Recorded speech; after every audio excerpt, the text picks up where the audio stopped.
Hi friends, இன்றைக்கி என்ன next பார்க்கலாமா? அத்தை மாமா வந்ததுனால சிக்கன் எடுத்துகிட்டு வர சொல்லி ஹஸ்பண்ட் கிட்ட சொன்னாங்க. அவங்க போய்ட்டு சிக்கன் வாங்கிட்டு வந்தாங்க.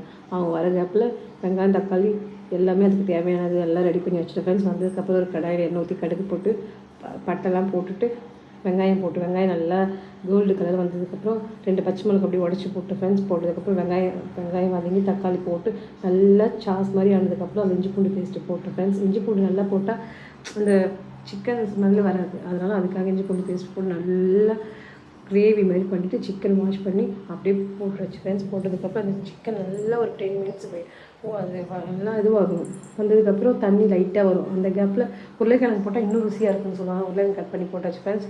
போட்டதுக்கப்புறம் ஒரு 1/4 ஹவர் கழிச்சு மிளகாய்த்தூள், அதுக்கு தேவையான ஸ்பைசஸ்லாம் அரைச்சி வச்சுருந்தேன் ஃப்ரெண்ட்ஸ். அதையும் போட்டு நல்லா கிளறிட்டு தேவையான நீங்கள் எந்தளவுக்கு சிக்கன் குழம்பு தேவையோ அந்தளவுக்கு தண்ணி ஊற்றி வச்சுக்க வேண்டியது. வச்சதுக்கப்புறம் நல்லா கொதிக்கணும். கொதிச்சதுக்கப்புறம் உடச்சக்கல்ல தேங்காய் முந்திரி பருப்பு அது 3த்தையும் நல்லா அரைச்சி அப்படியே அந்த குழம்பு மேலே ஊற்றுனீங்கன்னா நல்லா கட்டியாக டேஸ்ட்டாக ருசியான சிக்கன் குழம்பு ரெடி ஃப்ரெண்ட்ஸ். நீங்களும் ட்ரை பண்ணி பாருங்கள். முடிச்சதுக்கப்புறம் சாப்பிட்டு பார்த்தா செம்ம டேஸ்ட்டாக இருந்தது ஃப்ரெண்ட்ஸ். பிடிச்சிருந்தா லைக் பண்ணுங்கள், சப்ஸ்கிரைப் பண்ணுங்கள், ஷேர் பண்ணுங்கள்.